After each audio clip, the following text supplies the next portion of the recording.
Hello les amis, nizere ko mumeze neza, ndabashuje aho muherereye hose. Ni karibu murakaza neza ku rubuga rwacu rwa Igarukire. Ni urubuga rwiyemeje kubaka imitekerereze yacu kugira ngo turusheho guhinduka, kugira ngo turonke ubumenyi, turonke ubwenge budufasha guteza imbere ubuzima bwacu, tukabufata mu maboko, tugaharanira kwiteza imbere, tugaharanira kubaho mu munezero, tugaharanira guhindura ubuzima bwacu bukamera neza. Ni ibiganiro rero tugenda tunyuraho bidufasha kwiyungura ubwenge bwo kwiteza imbere, tukava mu bintu byo kutigihe cyangwa se bidutesha igihe nyine by'ubuzima. Uyu munsi rero turaganira ku kintu kijyanye n'uburyo twitangira ubuzima bwacu. Burya kwitangira ubuzima bwawe nibyo bizatuma ugana mu bimbere. Kwitangira ubuzima bwawe nibyo bituma ugana imbere. Ni ubwenge ugomba kuronka kugira ngo uzashobore kuba umuntu uba mu buzima bwiza, uve mu bibazo, uve mu bukene, uve mu maganya, uba umuntu ufasha ubuzima bwe mu maboko. Ibanga rero nshaka kubasangiza uyu munsi rijyanye n'ukuntu witangira ubuzima bwawe kugira ngo butere imbere. Ni ibanga rishingiye mu bintu, mu bikorwa bito bya buri munsi twimenyereza gukora. Ibintu twimenyereza gukora burya niryo banga ry'ubuzima bwacu. Burya ibyo dukora buri munsi, ibintu ukora buri munsi, ngewe nkaza mu nzu yawe nkareba ibintu ukora buri munsi, ngewe ngiye muri telefone yawe nkareba ibintu ureba buri munsi, ngewe ngiye nkukurikiranye nkareba uburyo witwara buri munsi, namenya niba uri umuntu uzatera imbere mu buzima bwawe cyangwa se niba uri umuntu ubuzima buzatsinda, ugahera mu bukene. Buri munsi ubuzima bwawe, burya ubuzima bwacu bugizwe n'ibikorwa tubukoramo. Burya hari ibikorwa ukora ku buryo buhoraho, bya bindi by'uburyo buhoraho, bya bindi wagize akamenyero. Hari n'ibindi nyine ukora kubera ko wenda hari umuntu wagusuye, ukora kubera ko hari umuntu muri kumwe, ukora se cyangwa se bikugwiririye. Oya, ibyo ntago byo mvuga, ndavuga bya bintu ukora wimenyereza gukora, ukora kenshi, wongera ugasubiramo, uyu munsi ukabikora, ejo bundi ukabikora. Ibyo ni ibintu bikomeye bifite agaciro ku buzima bwawe. Burya muri rusange ibintu dukora 80% y'ibintu dukora nibyo bya dukora buri munsi, nibyo bya bintu nyine twimenyeza, nibyo bigize ubuzima bwacu, nibyo biranga ubuzima bwacu, byaba mu minsi iri imbere, byaba mu myaka iri imbere, ndetse no mu gihe turimo. Ibikorwa byacu bya buri gihe.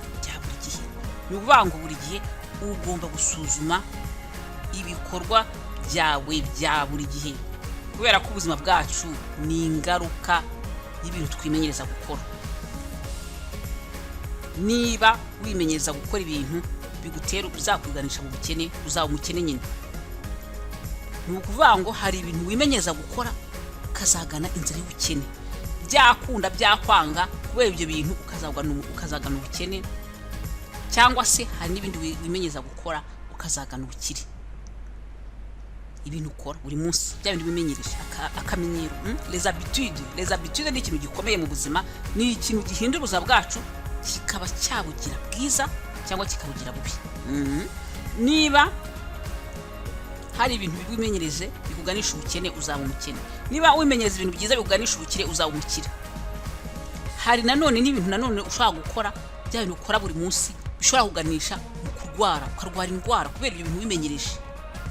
Akamenyero ahantu ibanga riri mu kamenyero, ibanga riri muri kwa kundi bisubiramo kenshi. Hari n'ibintu ukora nanone bikagutera iki, niyo bitagutera uburwayi bikagutera stress. Hari ibyo ukora nyine bikakuganisha mu bukire, hari n'ibyo ukora bikakuganisha mu bukene. Hari ibintu ukora ukagira inshuti nziza, hari n'ibyo ukora ukagira inshuti mbi. Ni ukuvuga ngo byose bishingiye hehe? Kuri wowe n'ibintu wimenyereje. urumva ipfundo ni wowe, ipfundo ni wowe. Ni ukuvuga ngo nufata icyemezo, urabizi ko byose bishingiye ku byo wowe ugira akamenyero. Wowe nufata icyemezo ukavuga uti njyewe nifuza kwimenyereza ibi n'ibi bijyanye n'ubuzima bwanjye, ibi bintu bishobora kumpindura ubuzima bwawe buzagenda neza. Ni ukuvuga ngo ni wowe ufata icyemezo. Nabyumvise, icyo ni ikintu ugomba kumenya, kubera ko ugomba kwibuka yuko burya ibintu ukora buri munsi, ibintu ukora kenshi, cyane cyane ibintu wagiye wimenyeza gukora ukagenda ukura, nyuma y'imyaka biragorana no kubihindura. Burya abantu bakuze kubera ibyo bintu bamenyereye gukora, biragoye kugira ngo umubwire ngo hindura iki kintu. Ni ukuvuga ngo ni wowe uzafata umwanya ukemera, ukajya gute ukigomwa, ukavuga uti ibi ndabihinduye kubera ko ndabona bizanganisha habi, biranganisha kuzarwara, biranganisha kuzagwa mu bibazo, biranganisha mu bukene. Ugafata icyemezo wowe ubwawe, ukiyemerera, ukiyemeza, ukavuga uti uyu munsi wa none mvuye mu bintu by'ubunebwe. Wibyukira gutinza, uri umunebwe, nta kintu ukora, ukabyuka wicariye, ukavuga uti guhera uyu munsi fasha ubuzima bwanyu mu maboko, nimbyuka dore ibikorwa ngiye gutangira kujya nkora, nzambyuka ntangire niyubure, undatangiye ugatangira. Niba uri mutoya ukavuga uti mu gitondo wabyukiraga no ku ma YouTube ureba ibintu bigutesha igihe, ureba ibintu bigutesha ubwenge, ndetse bya bindi by'amafilime, amaseri, ibintu byo gusetsa, ukavuga uti uyu munsi wa none nzi ko hari ibintu bibi nimenyereje, ibintu bigiye cyose mba ndi kuri telefone ngira ngo ndebe ibyo bintu bitagira icyo binyungura, ndabihagaritse. Uwo mwanya noneho mushimbuje kujya soma igitabo kimpugura, kinyigisha ubwenge. Soma igitabo cyanyigisha uko nshaka amafaranga kuri internet, soma igitabo cyanyigisha uko nshora amafaranga yanjye, soma igitabo cyanyigisha uko ncunga neza amafaranga yanjye, nsoma igitabo cyanyungura ubwenge mu kintu kinini nifuza kwiga. Hari ugushaka amafaranga kuri internet, hari ibintu byinshi ushaka kwiga kuri internet, ukavuga uti none ngiye kujya nkurikira n'ibyo biganiro. Hakurikira ibiganiro biguhindura ubwenge aho gukurikira ibiganiro bigutesha igihe. Ubwo ni ukuvuga icyo gihe wafashe icyemezo cyo guhindura bya bintu wimenyereje, kubera ko ibintu wimenyereje nibyo bikwicira, kandi birakwicira, bikakwicira n'ubuzima bwawe buzaza. Kubera ko ubu nona uyu munsi ubireba uti nta kintu bitwaye, ni gatoya, kanirebere, nisekere, nta kintu bigutwaye ako kanya. Uri kubibona ko nta kintu bigutwaye ako kanya, bizagira icyo bigutwaye, kubera ko n'ejo uzongera ubikora. Wumve ko uwo munsi nta kibazo, ukabikora, ukibera ku buriza amasera gutesha igihe, niyo wiberamo, niho wibera igihe cyose, wibera muri byacitse. Ejo urabikoze nanone kubera uvuga uti nakanya gato mbonye, bigiye mu kamenyero. Ahantu bibera ibintu kubigira akamenyero, noneho bigiye mu kamenyero kawe ku buryo utabirebye wowe wumva wabuze amahoro, urongera rubirebe. Niba kakanu wabango ni gatoya, kazageraho kabe ubuzima bwawe, byinjire mu buzima bwawe, byinjire mu buzima bwawe, byinjire mu bintu bimenyereza gukora, uhora ubikora, ubisubiramo. Ni ukuvuga rero icyo gihe ubuzima buzagutsinda, kubera ko ntukora ibintu biguhindurira ubuzima. Nyamara n'ubihindura ukavuga uti guhera uyu munsi ngiye gukora ibintu bishaka kuzampindura ubuzima.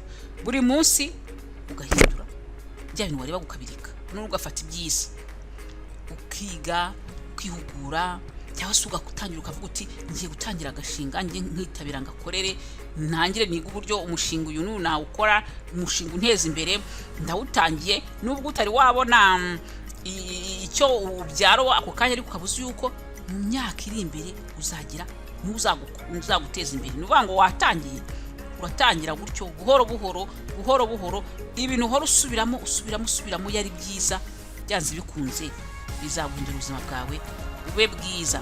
Ni ukuvuga rero ndabakangurira gusuzuma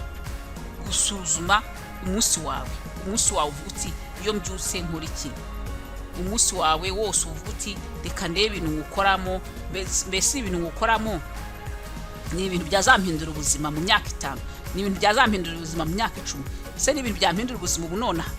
Ukabisuzuma, ukabishyira hara ku papu, ukavuga uti nkora ibi, dore ibintu ngomba gukora, dore ibintu ntagomba gukora. Hari n'igihe ushobora no kwandika ibintu sinzongera kubikora, ukandika ibya bintu utagomba gukora, nabyo ukabyandika. Biragufasha kuko uvuga uti bya bintu nagomba gukora ndabikoze, ngibi nafashe icyemezo cyo kubireka, bya biryo ntagomba kurya ndabiretse kubera amagara yanjye, ya siporo ngomba gukora ngomba kuyikora ndapanze nkayandika. Ni uvuga urajya mu buzima bwawe ucagure bya bintu byawe byose wimenyereje bibi ujugunye ubikure mu buzima bwawe. Kwirugura amafilime nta kintu akungura, uyu ugashyira hariya kubera ko ntago guhindura ubuzima kandi uri mu buzima bubi.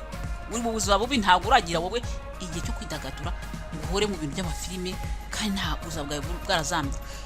Icyo gihe ukagikoresha ikindi, ukagira ikintu bikwigisha, ukagira ikintu wiga, ukagira umuntu ureba akagusobanura ubuzima, ukagusobanura ukuntu yirwanaho, ukaba ari uwo mwanya ukawuhisha ibyo bintu kubera ko wahagurutse wafashe uzabwa mu maboko. Noneho buri munsi ukabuza ko ikintu wakoze gishaka kuzaguhindura ubuzima. Buri munsi igikorwa ukora buri munsi cyiza cyerekeye ubuzima bwawe, byanze bikunze nyuma y'igihe ubona ingaruka zacyo nziza. Ni ukuvuga ngo ndabakangurira kwimenyereza ibintu byiza, kugira ibintu wimenyereza niyo waba utabona ingaruka zabyo ako kanya, ariko buri munsi ukabikora, byanze bikunze bigeraho bigatanga umusaruro, bigatanga ingaruka nziza ukazibona, aho kugira ngo ukomeze ugende ukomeza gukora ibintu bibi ubiyita ngo ni bitoya, ukomeze ubikore. Hindura ubuzima bwawe gutyo. Iryo ni ibanga rikomeye ry'ubuzima, ibintu twimenyereza gukora buri munsi. Iyo ushaka guhindura ubuzima bwawe bizagusaba kwemera guhinduka wowe, ugahinduka, none ugahindura ibikorwa wimenyereje gukora. Niho ubuzima bwawe buzahinduka, ukabihindura kugira ngo nyine ugere kuri iki bwa buzima bwiza wifuza, ugere kuri za ntego zawe, ugere kuri za nzozi zawe, kubera ko wahisemo gukurikira iryo banga ryaguhindura ubuzima. Iryo banga ni ibanga rikomeye rishingiye ku bushobozi bwawe bwo guhindura ikintu kibi wimenyereje gukora. Ukavuga iki ndakiretse guhera uyu munsi, ndakiretse, fasha icyemezo cyo kutazongera gukora iki kintu gishobora kunyicira ubuzima, gishobora kuntera indwara, ndakiretse hasi. Ukiyemeza iki kintu kizangumisha mu bukene, ndakiretse, ukagisimbuza gishobora kukuganisha mu bukire. Iki kintu nicyo kunkurura ibibazo, nicyo kunkurura stress, nicyo kunkurura inzangano, ndakiretse. Ukavuga uti ndagisimbuza iki cyiza, ugafata icyo cyemezo ukiyemeza, uzabibona ni ibintu bizagira ingaruka no ku bindi bintu byinshi. Burya uko ukora n'ikintu kimwe ukora cyiza gishobora guhindura ubuzima, ni ukuvuga ngo byerekana ko ushobora no gukora n'ibindi byinshi. Ibintu byose ni wowe ufata icyemezo ukavuga uti ndatangiye n'ibindi buzima bwanjye, ngiye kujya nkora ibintu binganisha mu nzira nziza. Ntiwimenyereze utuntu uvuga ngo ndagakora ni gatoya, ejo ukongera ukagakora witwa ngo ni gatoya, ugasanga karakwicira ubuzima. Burya ni ukuvuga ngo ibanga riba mu kuba ubisubiramo kenshi. Iyo ubikora buri gihe, ubikora wongera ubikora, byanze bikunze bikugiraho ingaruka mbi. Mwabyumvise rero, mugane mu kwiyemeza kuvuga uti ubuzima bwanjye nzabukurikiza, nita kumenya ibintu mbukoramo buri munsi ubuzima bwanjye, dore ibintu ngomba gukoramo. Ugomba kumenya ko ngomba gukora siporo, ni urugero, ukavuga uti fashe akamenyero ko gukora siporo. Ibyo ni ikintu gishobora guhindura amagara, ukagira amagara meza, gishobora kugira akamaro ku magara yawe, ku buzima bwawe, ukagikora 30. Ukavuga uti buri munsi nihaye iminota 30 yo gukora siporo. Buri munsi mfasha kandi kamenyero ko gusoma igitabo. Ibyo nabyo nibishobora gufasha guhindura ubuzima bwawe. 30 ukafite wena nk'iminota 30, uvuga uti gitondo aho kugira ngo mbyukire kuri YouTube ndebe ibintu bifite kuri Facebook, nde abantu ibintu bapodere uko bambaye, uko barimbye, uko bari kubeshya ubuzima bwabo. None ngiye kujya soma igitabo kigira ikintu kinyigisha. Ukavuga uti ndatangiye, ukabura bihinduye. Ukavuga uti mbese ibintu byose ni ikintu uvuga uti ndagana mu nzira nziza, kandi ukabyimenyereza. Nibyo banga kubyimenyereza, buri bikaba akamenyero. Iyo byabaye akamenyero, byanze bikunze bigenda neza. Niko bigenda. Ndabibakanguriye, les habitudes ni ikintu ugomba gufatira icyemezo uyu munsi. byanze bikunze uzabibona, bizakugirira akamaro gakomeye, ubuzima bwawe buzahinduka. Mwabyumvise rero, mugire umugoroba mwiza, muhindure ibintu bibi mwimenyereje biri mu buzima bwanyu. Ntubyite ngo ni bitoya, oya, uvuge ngo ni umunsi karoroshye, reka nirebere ibiyoya, ejo buzongere ngo karoroshye, oya, bikuremo. Hanyuma ugane ibintu byiza, wimenyereze gukora ibintu byiza, wimenyereze imyifatire myiza, wimenyereze indangagaciro nziza, wimenyereze ibikorwa byiza, uzayibona usanga bisakana heza. Uve mu bintu bibi bikwica ubuzima, uve mu bintu bigutesha igihe, uve mu bintu bibi bitagira ikintu bikungura, bitaguteza n'intambwe y'ubuzima bwawe, ugasanga ubuzima bwawe buheze hasi. Kubera iki? Uhora mu bintu bimwe bibi bikwica ubuzima. Ibyo rero ndabigukangurira kubihagarika uyu munsi, ukavuga uti fasha icyemezo cyo kugana mu bintu byiza, kwimenyereza ibintu bifitiye akamaro, kwimenyereza ibintu bizahindura ubuzima, bikabugira ubuzima bwiza, bikangiza ku ntego zanjye, umurimo ukava mu bunebwe, ukava mu bintu byo kwimenyereza ubunebwe, ukavuga uti ngiye mu murimo, ukava mu bintu byo guta igihe ukajya mu bintu biguteza imbere. Ni ibintu by'ingenzi. Icy'ingenzi ni uko bihoraho.